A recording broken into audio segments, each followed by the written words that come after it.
தேவனுக்கு மகிமை. இந்த அருமையான உயிர்த்தெழும் நாள் ஒருமித்து கர்த்தரை மகிமைப்படுத்தும்படி ஒரு தருணத்தை கர்த்தர் தந்திருக்கிறார்.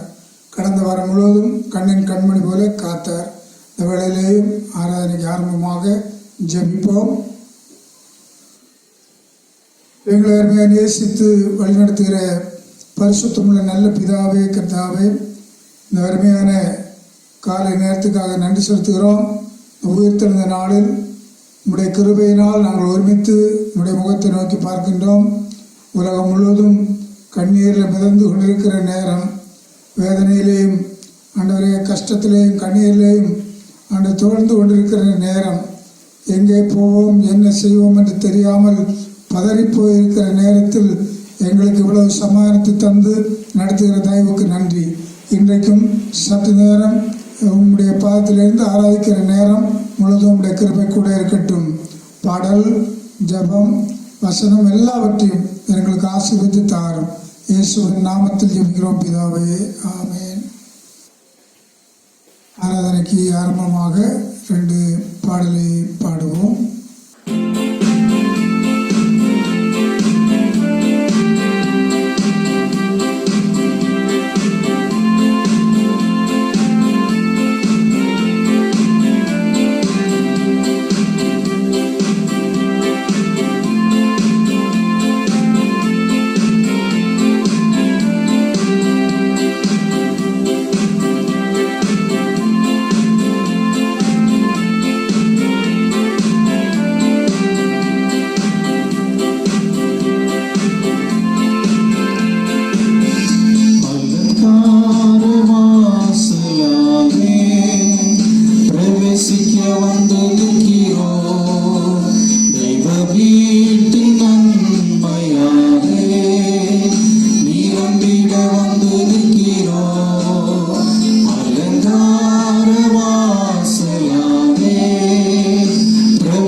துதித்திட வந்தோம்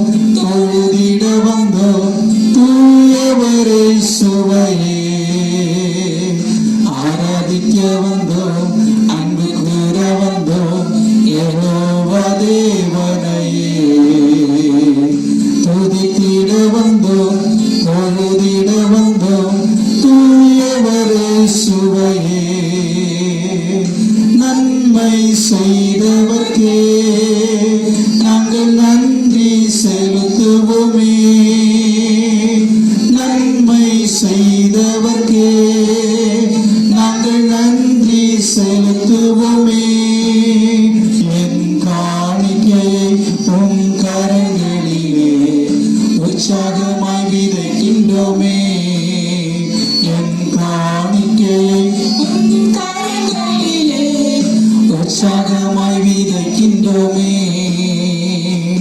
ஆராதிக்க வந்தோம், அன்பு கூற வந்தோம், யெகோவா தேவனையே. துதித்திட வந்தோம், தொழுதிட வந்தோம், தூயவரே சுவையே. ஆராதிக்க வந்தோம், அன்பு கூற வந்தோம், யெகோவா தேவனையே. துதித்திட வந்தோம், தொழுதிட வந்தோம், தூயவரே சுவையே. துதிகன மகிமையுமே முழு மனதோடு செலுத்துவோமே. துதிகன மகிமையுமே முழு மனதோடு செலுத்துவோமே. சம்பூரண ஆசீர்வாதங்களால் திருப்தியாய் அனுப்பிடுமே. சம்பூரண ஆசீர்வாதங்களால் திருப்தியாய் அனுப்பிடுமே. ஆராதிக்க வந்தோம், அன்பு கூற வந்தோம், யெகோவா தேவனையே. துதித்திட வந்தோம், தொழுதிட வந்தோம், தூயவரே சுவையே. ஆராதிக்க வந்தோம், அன்பு கூற வந்தோம், யெகோவா தேவனையே. துதித்திட வந்தோம், தொழுதிட வந்தோம், தூயவரே சுவையே.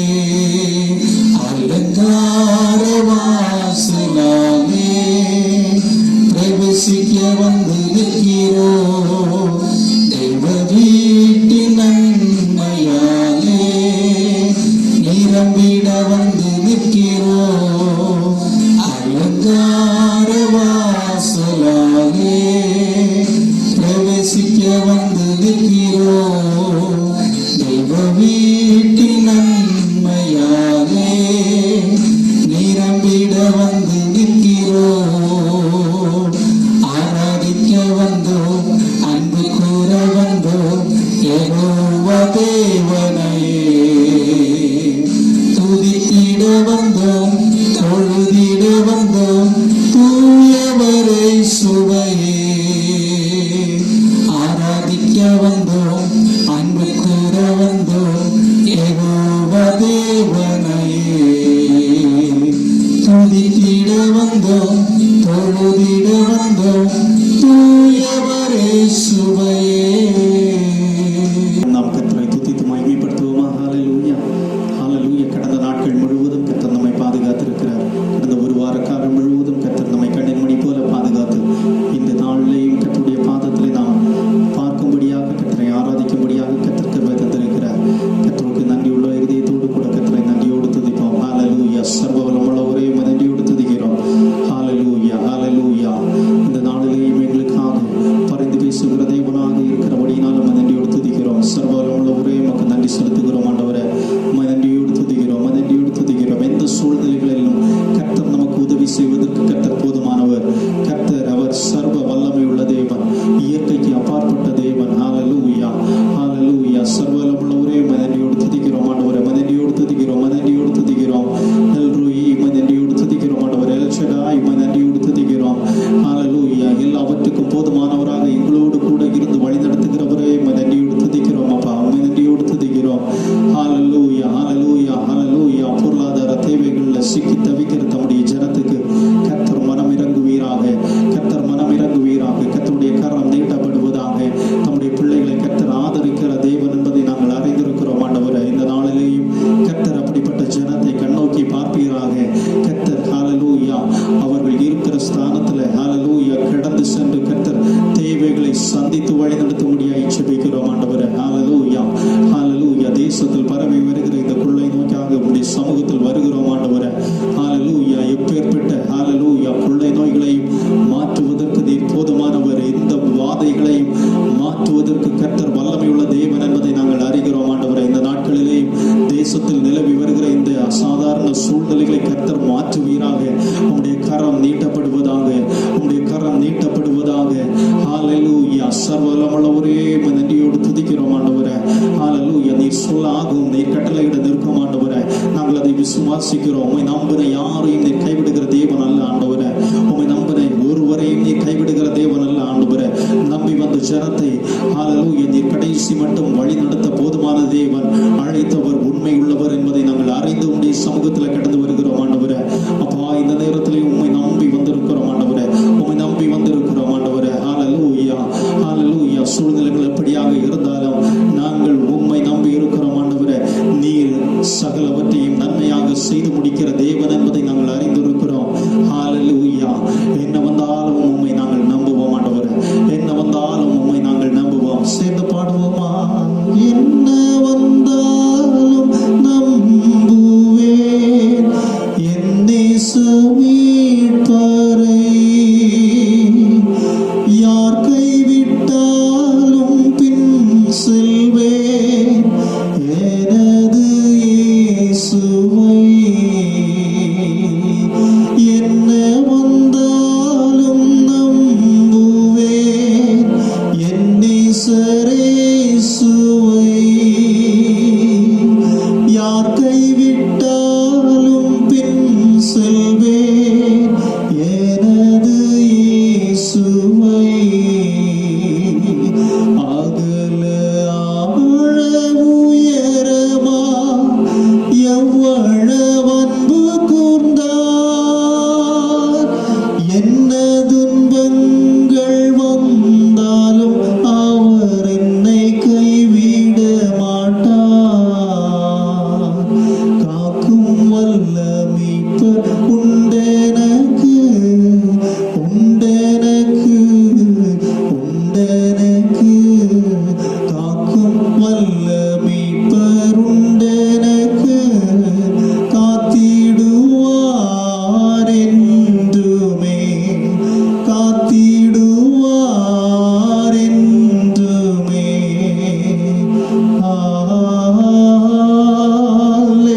ஹalleluya. ஹalleluya.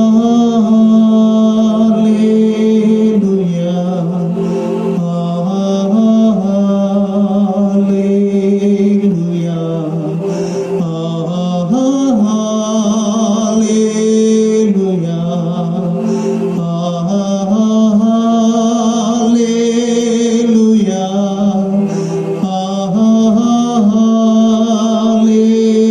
ஹalleluya. ஹalleluya. ஆமென். எங்களை நேசிக்கிறதல்ல ஆண்டவரே, இந்த காலை விளைக்காக உம்மை நன்றியோடு துதிக்கிறோம். இந்த நாளிலேயும் சற்று நேரம் உம்முடைய பாதத்தில் நாங்கள் உம்மை பாட ஆராதிக்க கர்த்தர் கிருபை தந்தீர். உமக்கு நன்றி செலுத்துகிறோம் ஆண்டவரே. அப்பா, இந்த நாட்கள் மிகவும் கொடிய நாட்களாக காணப்படுகிறது. ஆனாலும் கர்த்தர் அவரை தேடுகிற ஜனத்தை ஆதரிக்கிறவர், தேற்றுகிறவர், வழிநடத்துகிறவர் என்பதை நாங்கள் அறிந்திருக்கிறோம் ஆண்டவரே. அப்படியாக கர்த்தருடைய கரம், கர்த்தருடைய கண்கள் எங்கள் மேல் நோக்கமாக இருக்கிறபடினால் உம்மை நன்றியோடு துதிக்கிறோம். நீர் எங்களை காண்கிற தேவனாக இருக்கிறபடினாலும் உம்மை நன்றியோடு துதிக்கிறோம் ஆண்டவரே. அப்பா, நீர் எங்களை எந்த சூழ்நிலையில் வழிநடத்த போதுமான தேவனாக இருக்கிறீர் என்பதை நாங்கள் விசுவாசிக்கிறோம் ஆண்டவரே. எத்தனையோ ஜனங்கள் இந்த நேரத்திலேயும் பசியினால, பட்டினியினால வாடிக்கொண்டிருக்கிற நேரத்தில் ஹalleluya கர்த்தர் அவர்களை அப்பா தேவைகளை சந்தித்து நீர் வழி நடத்தும்படியாய் ஜெபிக்கிறோம் ஆண்டவரே. கர்த்தர் ஹalleluya தேசத்தில் நிலவுகிற இந்த சூழ்நிலைக்கு ஒரு மாற்றத்தை, ஒரு வித்தியாசத்தை கர்த்தர் கொண்டு வரும்படியாய் ஜெபிக்கிறோம் ஆண்டவரே. அப்பா, சீக்கிரத்தில் இந்த நோயிலிருந்து ஜனங்கள் விடுவிக்கப்படும்படியாகவும், எங்கள் தேசத்தை விட்டு, இந்த உலகத்தை விட்டு இந்த கொரோனா வைரஸ் முற்றிலுமாக மாற்றப்படும்படியாகவும், அது வேரோடு கர்த்தர் எடுக்கப்படும்படியாய் ஜெபிக்கிறோம் ஆண்டவரே. முற்றிலுமாக எங்களை தாழ்த்தி இந்த கருத்தில் சமர்ப்பிக்கிறோம். அப்பா, இன்றைக்கு நாங்கள் கேட்கிற தெய்வ செய்தி ஒவ்வொரு கர்த்தர் எங்களுக்கு ஆசீர்வாதமாக மாற்றி தரும்படியாய் ஜெபிக்கிறோம். தாழ்த்தி இந்த கருத்தில் கரத்தில் சமர்ப்பிக்கிறோம். இயேசுவை நாமத்தில் ஜெபிக்கிறோம் ஜீவனுள்ள நல்ல பிதாவே, ஆமென். இன்றைய செய்திக்கு ஆதாரமாக யோவான் எழுதின சுவிசேஷம் 14ஆம் அதிகாரம் 1 முதல் 3 வரை வசனம் வாசிக்க கேட்போம். உங்கள் இருதயம் கலங்காதிருப்பதாக, தேவனிடத்தில் விசுவாசமாய் இருங்கள், என்னிடத்திலும் விசுவாசமாய் இருங்கள். என் பிதாவின் வீட்டில் அநேக வாசஸ்தலங்கள் உண்டு. அப்படி இல்லாதிருந்தால் நான் உங்களுக்கு சொல்லி இருப்பேன். ஒரு ஸ்தலத்தை உங்களுக்காக ஆயத்தம் பண்ண போகிறேன்.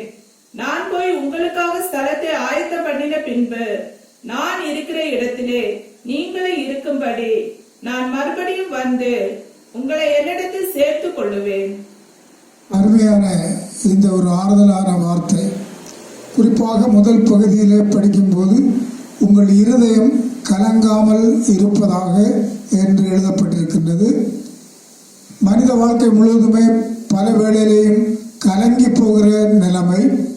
குறிப்பாக இந்த நாட்களில் இந்த கொரோனா வைரஸ் நிமித்தமாக முழு நாடும் கலங்கி கொண்டிருக்கிற நேரம், முழு நாட்டில் உள்ள தலைவர்களும் கலங்கி கொண்டிருக்கின்ற நேரம். ஆனால் ஆண்டவர் தேவ பிள்ளைகளுக்கு சொல்கிற வார்த்தை, உங்கள் இருதயம் கலங்காமல் இருப்பதாக. இந்த நாட்களில் இந்த வியாதி நிமித்தமாக, இந்த கொள்ளை நோயின் நிமித்தமாக எல்லோரும் கலக்கத்தோடு இருக்கிற நேரம். ஆனால் அந்த நேரத்தில் கர்த்தர் தருகிற வார்த்தை, உங்கள் இருதயம் கலங்காமல் இருப்பதாக. தேவனிடத்தில் விசுவாசமாயிருங்கள், என்னிடத்திலேயும் விசுவாசமாயிருங்கள். அந்த 2 பகுதியும் மிகவும் அருமையானது. தேவனிடத்தில் எப்பொழுது விசுவாசமாக இருக்கிறோமோ, நம்பிக்கை வைத்திருக்கின்றோமோ, அப்பொழுதெல்லாம் கர்த்தர் நமக்கு உதவி செய்கிறார். அவர் ஒருபோதும் நம்மை கைவிடாமல் பாதுகாக்கிற தெய்வம் என்பதை இன்னும் தெளிவாக பார்க்கும்போது அதிலிருந்து நாம் புரிந்து கொள்கிறோம். அதே அதிகாரம் யோவான் எழுதின சுவிசேஷம் 17ஆம் அதிகாரம் 11, 12 படிக்கும்போது, நான் இனி உலகத்தில் இரேன், இவர்கள் உலகத்தில் இருக்கிறார்கள், நான் உம்மிடத்திற்கு வருகின்றேன். பரிசுத்த பிதாவே, நீர் எனக்கு தந்தவர்களை நம்மை போல் ஒன்றாய் இருக்கும்படி நீர் அவர்களை காத்துக்கொள்ளும். நான் அவர்களுடனே கூட உலகத்தில் இருக்கையில் அவர்களை உம்முடைய நாமத்தினாலே காத்துக்கொண்டேன். நான் உலகத்தில் இருக்கும்போது உம்முடைய நாமத்தினாலே அவர்களை காத்துக்கொண்டேன். நீர் எனக்கு தந்தவர்களை காத்துக்கொண்டு வந்தேன். வேதவாக்கியம் நிறைவேறத்தக்கதாக கேட்டின் மகன் கெட்டு போனானே அல்லாமல் அவர்களில் ஒருவரும் கெட்டு போகவில்லை. அதாவது ஆண்டவர் ஒருபோதும் நம்மை கைவிடாத கர்த்தர் என்பதை இந்த பகுதியிலிருந்து நாம் படிக்கிறோம். இயேசுவானவர் இந்த உலகத்தில் வாழ்ந்த நாட்களில் சீஷர்கள் எப்பொழுதும் அவரோடு சுற்றி சுற்றி இருந்து அவரிடத்திலிருந்து நன்மைகளை பெற்று எப்பொழுதும் மகிழ்ச்சியாக இருந்தவர்கள். அவருடைய மனதில் இயேசுவானவர் எப்பொழுதும் இப்படித்தான் இருப்பார், பல நூற்றாண்டுகளும் இருக்கலாம் என்ற எண்ணம் அவர்களுக்கு இருந்தது. காரணம், அவர் பல அற்புதங்களை செய்கிறார், மரித்தவர்களை உயிரோடு எழுப்புகிறார். அப்படி என்றால் ஆண்டவருக்கு நீண்ட ஆயுசு நாட்களை தேவன் கொடுத்திருக்கிறார். நம்மோடு இருக்கிற காலம் முழுவதும் நாம் அனுபவிப்போம் என்று சொல்லி அவர்கள் சந்தோஷத்தோடு இருந்தார்கள். ஆனாலும் ஆண்டவருக்கு தெரியும், அவர் குறித்த நாட்களில் இந்த உலகத்தில் பாவிகளுக்காக அடிக்கப்பட்டு மரித்து அடக்கம் பண்ணப்பட்டு 3ஆம் நாள் உயிரோடு எழுப்பி அவரோடு கூட போவேன் என்ற அந்த வார்த்தையின்படி, வாக்கு தத்தத்தின்படி அவருக்கு தெரியும். அதை எண்ணித்தான் இவர்கள் இனி நான் இல்லாமல் இருக்கும்போது எப்படி இவருடைய மனது கவலைப்படும், மனதுக்கு பாரம் வரும், இருதயம் கலங்கி போகும் என்ற எண்ணத்தினாலே தான் அவர்களோடு பார்த்து கொள்கிறார். உங்கள் இருதயம் கலங்காமல் இருப்பதாக. தேவனிடத்தில் விசுவாசமாக இருங்கள், என்னிடத்திலே விசுவாசமாக இருங்கள் என்று அவர்களுக்கு ஒரு ஆறுதலான நல் வார்த்தைகளை கொடுத்தார் ஆண்டவராய் இயேசு. அப்படி என்றால் இந்த நாட்களில் நம்முடைய கலக்கங்கள் எதுவாக இருந்தாலும் அந்த கலக்கத்தை மாற்ற அவரால் ஆகும். ஆக எந்தெந்த நிலையிலே நமக்கு கலக்கங்கள் வருகிறது என்பது பல ஆதாரங்கள் வேதத்தின் அடிப்படையில் இருக்கின்றது. கடன் தொல்லை மனிதனை தாக்கும்போது கலங்கி போகிறோம். அப்படி ஒரு குடும்பம் கலங்கி கொண்டிருக்கிற நேரத்தில் கர்த்தர் இந்த இல்லத்திற்கு சென்று அங்கு செய்த ஒரு அற்புதத்தை நாம் காண்கின்றோம். 2 ராஜாக்கள் புத்தகம் 4ஆம் அதிகாரம் 1-2 படிக்கும்போது, தீர்க்கதரிசிகளுடைய புத்திரரில் ஒருவனுக்கு மனைவியாய் இருந்த ஒரு ஸ்திரீ எலிசாவை பார்த்து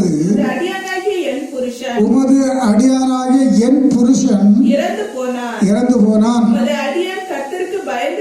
உமது அடியான் கர்த்தருக்கு பயந்து நடந்தான் என்பதை அறிவீர். கடன் கொடுத்தவன் இப்போது என் 2 குமாரரை தனக்கு அடிமையாக்கிக் கொள்ள வந்தான் என்றாள்.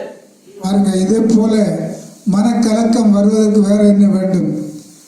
கடன் வாங்க சில வேளையில நாம் முற்படுகிறோம்.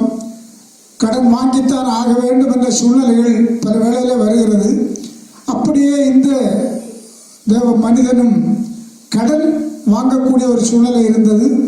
அவருடைய வாழ்க்கை சீக்கிரமாக முடியும் என்ற எண்ணம் இல்லாமல் கடன் வாங்கினார். ஆனால் அதை அடைப்பதற்கு முன்பதாக, கொடுத்து தீர்ப்பதற்கு முன்பதாக அவர் இறந்து விட்டார். இப்பொழுது அந்த தாயாருக்கு 2 பிள்ளைகள் மட்டும்தான் மிச்சம்.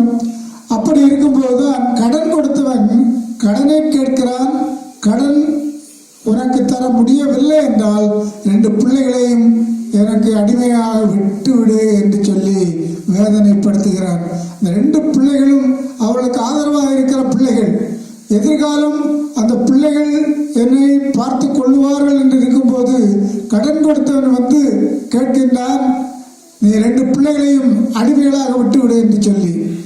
அந்த நிலையிலே தான் தேவ மனுஷன் எலிசா அவருடைய இல்லத்திற்கு செல்லுகிறார்.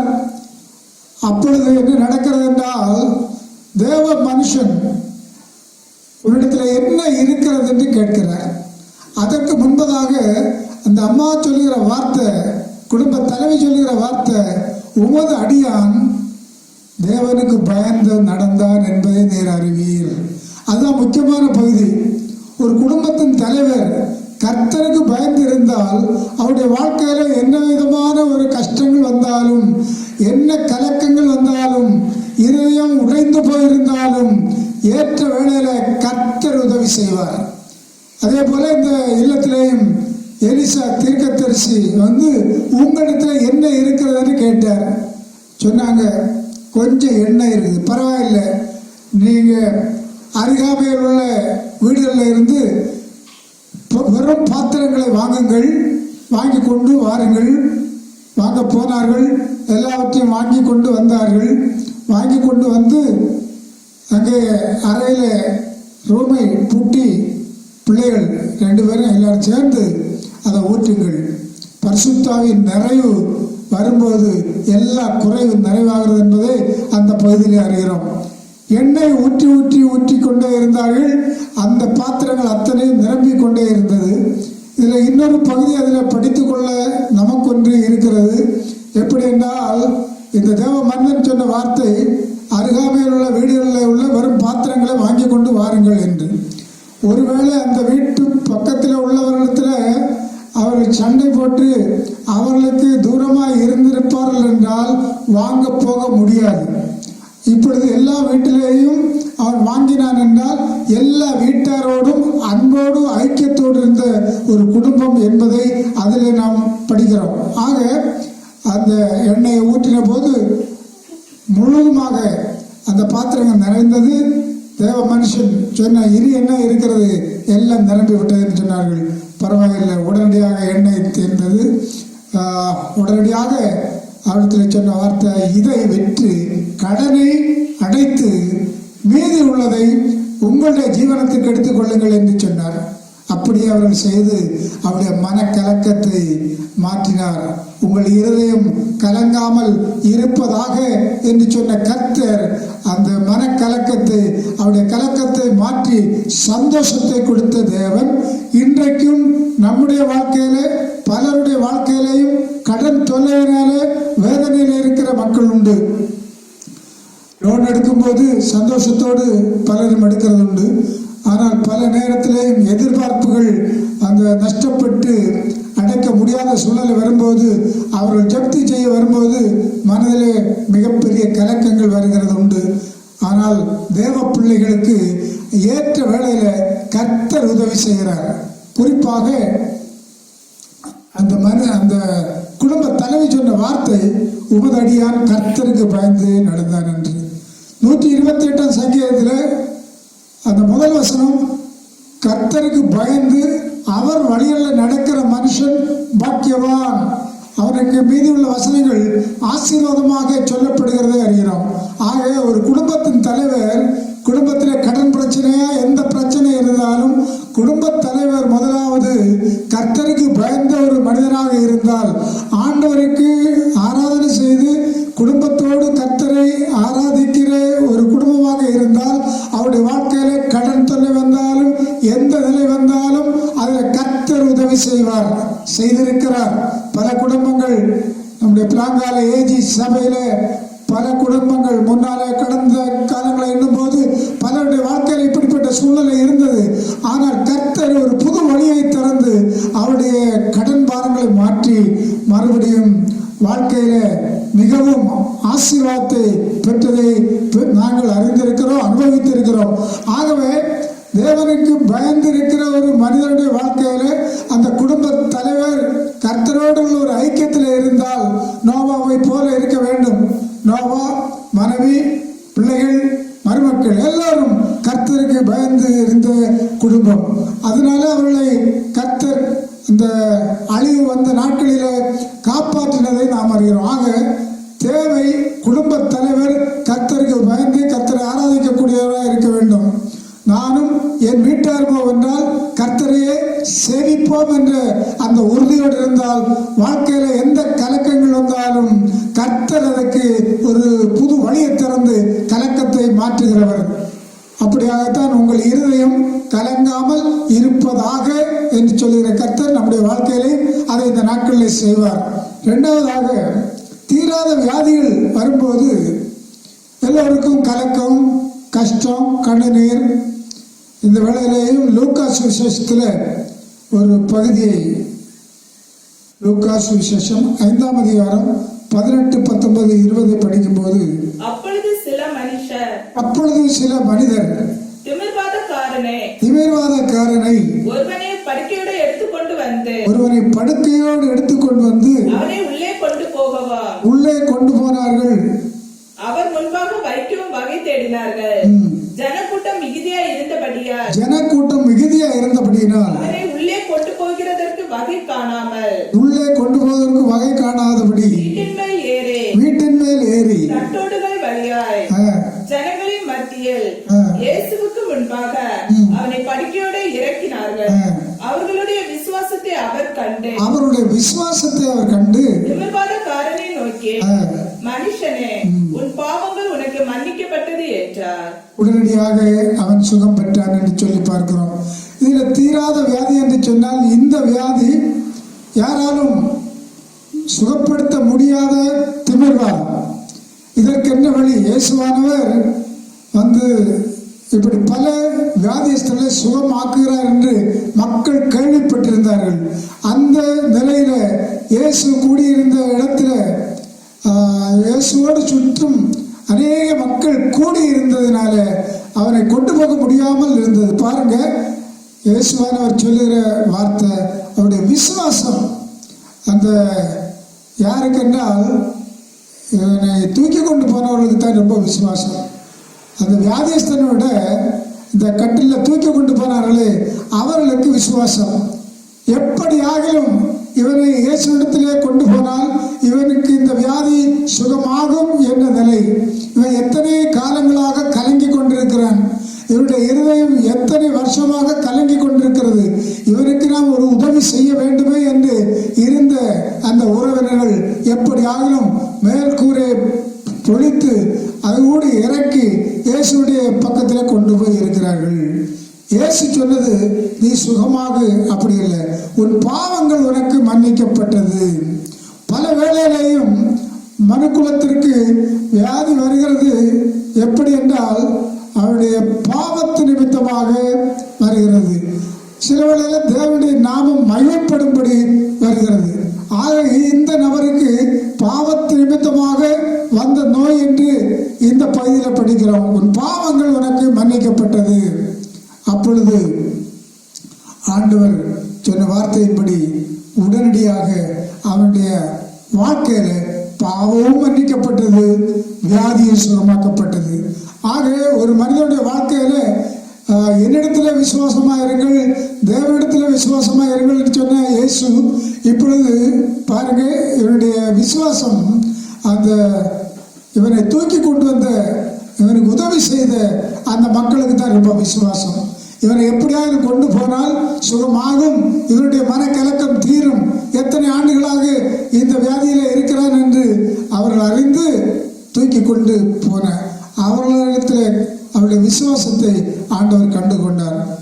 இவர்களுக்கு இவ்வளவு விசுவாசம் இருக்கிறது என்று ஆண்டவர் ஆச்சரியப்பட்டு ஒரு வார்த்தை சொன்னார், சுகம் பெற்றார். ஆக விசுவாசத்தினால் ஆண்டவருடைய பாதத்தில் வருகிற அத்தனை பேரையும் கர்த்தர் சுகப்படுத்துகிறார். 12 ஆண்டு வியாதியோடு இருந்த ஒரு ஸ்திரீ, அது லூக்கா 8ஆம் அதிகாரத்தில் 48ஆம் வசனம் படிக்கும்போது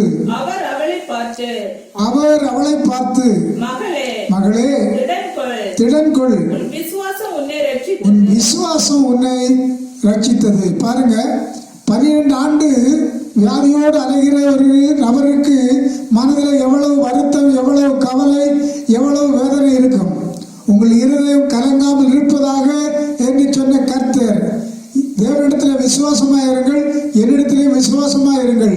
இந்த 12 ஆண்டு வியாதி உள்ள ஸ்திரீக்கு முதலாவது விசுவாசம் இல்லை, ஆண்டவரிடத்தில் போக வேண்டும் என்ற நம்பிக்கையும் கிடையாது.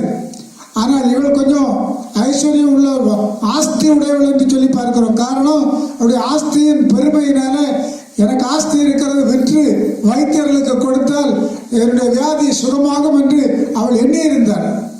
ஆனால் அந்த ஆஸ்தி எல்லாவற்றையும் விற்று வைத்தியர்களுக்கு கொடுத்த பின்பு ஒருவனாலும் சுகம் கொடுக்கவில்லை என்று சொல்லி பார்க்கிறோம். அதற்கு பின்பு ஒரு நல்ல விசுவாசம் வந்திருக்கிறது. அதுவரையிலேயும் சரியான விசுவாசம் இல்லை, பணமெல்லாம் தீர்ந்து, ஆஸ்தி எல்லாம் தீர்ந்தது, இனி ஒருவனாலும் சுகமாக்க முடியாது, நமக்கு தற்கொலை தான் மீதி என்ற கடைசி நேரத்தில் அழகான ஒரு விசுவாசம் வந்திருக்கிறது, ஒரு நம்பிக்கை வந்திருக்கிறது. இனி இயேசுவை பார்க்க வேண்டும், அவரை பார்த்து நான் ஒரு விண்ணப்பம் பண்ண வேண்டும் என்று நினைத்திருக்கலாம். ஆனால் இன்னும் அதை விட ஒரு விசுவாசம், நம்பிக்கை, அவருடைய வஸ்திர தொங்கலை தொடுவதற்கு ஒரு வாய்ப்பு கிடைத்தால் மிகவும் நலமாக இருக்கும். பாருங்க, எல்லோருமே ஆலயத்தில் வந்தாலும் தலையில கை வைத்து ஜெபியுங்கள் என்று சொல்லுவார்கள், எனக்காக இப்படி ஜெபியுங்கள் அப்படி ஜெபியுங்கள் என்று. ஆனால் இந்த 12 ஆண்டு வியாதியோடு அலைந்த இந்த மனக்கலக்கத்தோடு தெரிந்த இந்த சகோதரிக்கு ஆண்டவர் தலையில கை வைக்கவில்லை, அவளுக்கு அந்த நிலையும் இல்லை.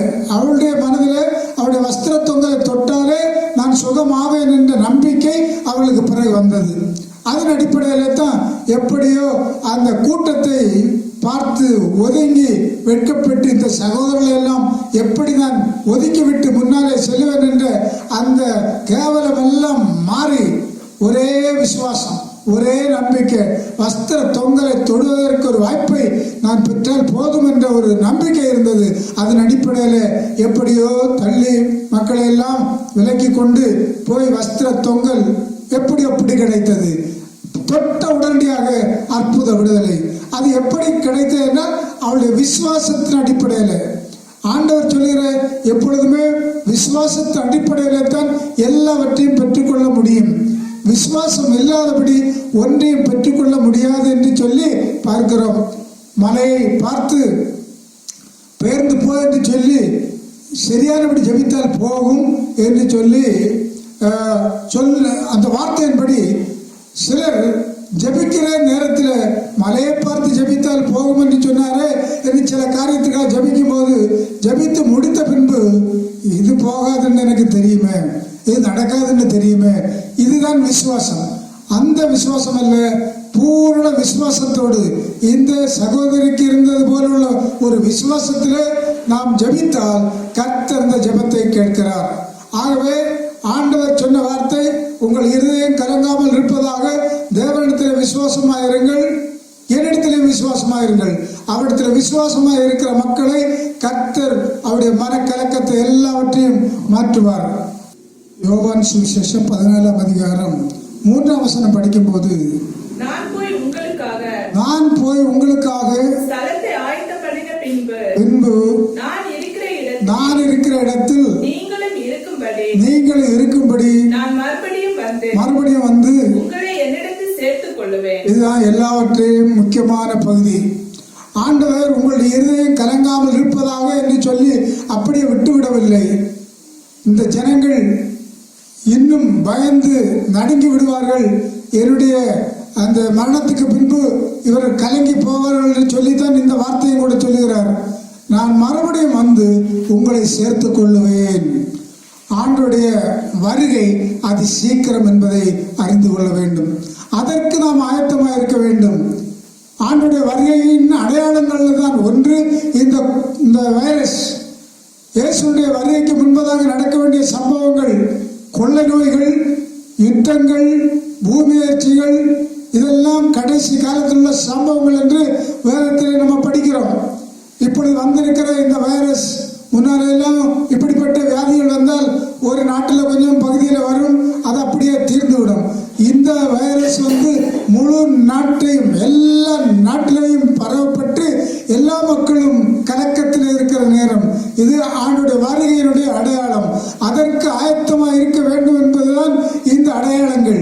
இருக்கிற மக்கள் கர்த்தருக்கு பயந்து வாழ்ந்து ஆண்டவரிடத்தில் நான் போய் சேர வேண்டும், நான் வந்து உங்களை சேர்த்துக் கொள்வேன் என்று சொன்ன வசனத்தை நம்பி அதன் அடிப்படையில் பரிசுத்தமாக்கக்கூடியவன் இன்னும் பரிசுத்தமாக இருக்கட்டும் என்று சொன்னது போல ஆண்டவரை ஏற்றுக்கொண்டவர்கள் இந்த நாட்களில் பரிசுத்தத்தின் மேல் பரிசுத்தம் அடைய வேண்டும் என்று கர்த்தர் இந்த நாட்களில் எல்லோரையும் எச்சரிக்கிறார். இந்த நாட்களில் ஆலயங்களில் ஆராதிக்க முடியாத நாட்கள் என்பதை அறிகிறோம். காரணம் இதுதான். கடைசி காலத்தில் உள்ள சம்பவங்களில் ஒன்று தெளிவாக இந்த வைரஸ். இதன் அடிப்படையில் வருகிற நாட்களில் ஆலய சுதந்திரம் கிடைக்குது, கிடைக்கவில்லை, அதெல்லாம் பிரச்சனை. இயேசுடைய வருகை எப்பொழுது யாருக்குமே தெரியாது. ஆனால் வருகை உங்களை சேர்த்துக் கொள்வேன் சொன்ன ஆண்டவர் வர இருக்கிறார்.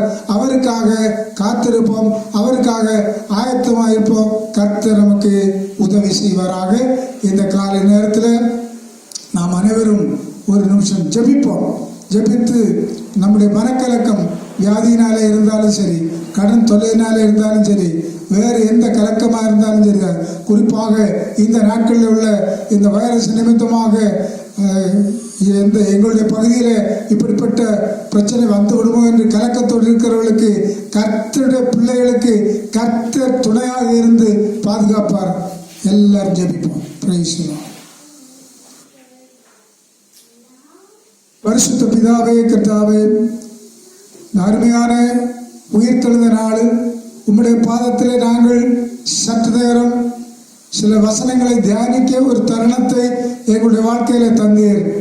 ஆண்டவரே, உலகம் முழுவதும் இவ்விதமாக பயத்தோடு திகிலோடு கலக்கத்தோடு இருக்கிற நேரம் உங்கள் இருதயம் கலங்காமல் இருப்பதாக என்று சொன்ன ஆண்டவர், இந்த நாட்களில் எந்த கஷ்டத்தில் கவலையில் இருந்தாலும் ஆண்டவர் எல்லா நபருடைய கவலைகளையும் மனபாரங்களையும் மாற்றி இந்த நாட்களில் விடுதலை தரும்படியாக ஜெபிக்கிறோம். குறிப்பாக இந்த வைரஸ் நிமித்தமாக பயத்தோடு இருக்கிற கலக்கத்தோடு இருக்கிற மக்களை உம்முடைய அன்பின் கருத்திலே தருகிறோம். ஆண்டவரை ஒவ்வொருவருக்கும் தேவ சமாதானம், தேவ ஆறுதலும் தாரும். அதை விட உம்முடைய வருகை அது சீக்கிரம் என்று நாங்கள் அறிகிறோம். நீர் சீஷரிடத்தில் சொல்லும் போது நான் மறுபடியும் வந்து உங்களை என்னிடத்தில் சேர்த்துக் கொள்வேன் என்று சொன்னீரே, அப்படியாக நீர் வர காலம் ஆண்டவரை நெருங்கி விட்டதை நாங்கள் இந்த நாட்களில் அறிகிறோம். இதற்கு அடையாளமாகத்தான் இவ்விதமான கொள்ள நோய்கள் இந்த நாட்டிலே வந்திருக்கிறது என்பதை நாங்கள் அறிகிறோம். அதன் அடிப்படையில் இந்த நாட்களில் ஆண்டவரே, பயத்தோடு பாரத்தோடு கவலையோடு இருக்கிற ஒவ்வொருவரையும், கடன் தொல்லையாக இருந்தாலும் சரிதான், தீராத வியாதியாக இருந்தாலும் சரிதான், எந்த நிலையிலே கலக்கத்தோடு இருக்கிறார்களோ அவருடைய கலக்கத்தை மாற்றி அற்புதம் செய்யும். குறிப்பாக நாட்களில் ஆலயங்களில் ஆராதிக்க முடியாத சூழ்நிலை இருக்கிறது, நீர் அறிவீர். ஆண்டவரே, ஆண்டவருடைய பிள்ளைகள் வீடுகளில் இருந்து ஜெபித்தாலும் அந்த ஜெபத்தை கேட்கிற தேவன். இந்த நாட்களில் பரிசுத்தம் உள்ளவர்கள் இன்னும் பரிசுத்தம் ஆகட்டும் என்று சொன்ன வசனத்தின் அடிப்படையில் உம்முடைய பிள்ளைகள் இந்த நாட்களில் பரிசுத்தத்தின் மேல் பரிசுத்தம் அடைந்து உம்முடைய வருகைக்கு ஆயத்தமாக இருக்க ஒவ்வொருக்கும் கிருபை தாரும் ஆண்டவரே. குறிப்பாக இந்த வைரஸ் எல்லா நாட்டிலேயும் கலக்கத்தை உருவாக்கி கொண்டிருக்கிறது. எப்படி ஆகலும் ஆண்டவரே ஒரு வார்த்தை சொல்லும், இந்த வைரஸ் முற்றிலுமாய் மாற்றப்பட்டு மக்கள் ஒரு அமைதல் வரும்படி ஆண்டவரே நீர் உதவி செய்யும்படியா ஜெபிக்கிறோம். அது உம்மால் மாத்திரமே ஆகும் கர்த்தாவே. நீர் ஒரு வார்த்தை சொன்னால் ஆண்டவரே அந்த நாளில் அந்த நிமிஷத்திலே அது மாற்றப்படும் என்று நாங்கள் அறிந்திருக்கிறோம். ஆகவே இந்த வைரஸை நீர் மாற்றித்தாரும் ஆண்டவரே. இதுக்கு இடையில ஆண்டவரே எந்த அரசாங்கம் எவ்வளவு செய்தாலும் அவர்கள் ஒரு அளவில் தான் செய்ய முடியும் கர்த்தாவே. இந்த நாட்களில் வீட்டிலே இருக்க வேண்டும், வெளியே வரக்கூடாது என்று அது நல்ல ஒரு திட்டமாக இருக்கிறது. ஆகவே இதை கவனிக்கிற நபர்களும் கூட இந்த நாட்களில் வீட்டிலே இருந்து ஜெபித்து வேதத்தை படித்து இதிலிருந்து ஒரு விடுதலை பெற்றுக்கொள்ள உதவி செய்ய வேண்டும். அப்படியாக இந்த நாட்களில் இந்த வைரஸ் நிமித்தமாக ஒருவருடைய மனதும் கலங்காதபடி காத்துக்கொள்ளும் ஆசீர்வதியும் எங்களை தாழ்த்தி சமர்ப்பிக்கிறோம். நம்முடைய வருகைக்கு யாவரையும் ஆயத்தப்படுத்தும், தகுதிப்படுத்தும். இயேசுவின் நாமத்தில் ஜெபிக்கிறோம் பிதாவே, ஆமென். என் ஆத்துமாவே கர்த்தரை ஸ்தோத்திரி, என் முழு உள்ளமே பரிசுத்த நாமத்தை ஸ்தோத்திரி. என் ஆத்துமாவே கர்த்தரை ஸ்தோத்திரி, கர்த்தர் செய்த சகல உபகாரங்களையும் மறவாதே. ஆண்டவராகிய இயேசு கிறிஸ்துவினுடைய கிருபை, பிதாவாகிய தேவனுடைய அன்பு, பரிசுத்தாவியருடைய ஐக்கியம் யாவரோடும், குறிப்பாக இன்று இதை கவனிக்கிற நம்முடைய பிள்ளைகளோடும் குடும்பங்களோடும் எங்களுடைய தேசத்தோடும் இன்றும் என்றும் சதா காலங்களிலும் தங்கியிருப்பதாக. ஆமென், ஆமென். ஆண்டவர் தாமே உங்கள் அனைவரையும் ஆசீர்வதிப்பாராக.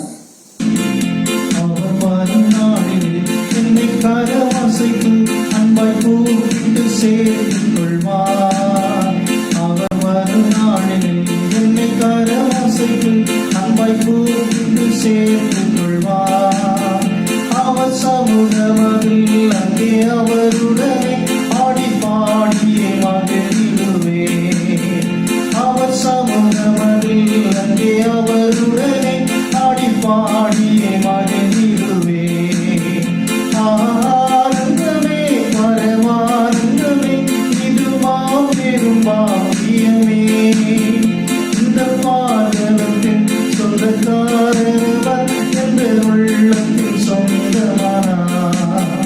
இந்த பாதலத்தின் சொந்தக்காரர்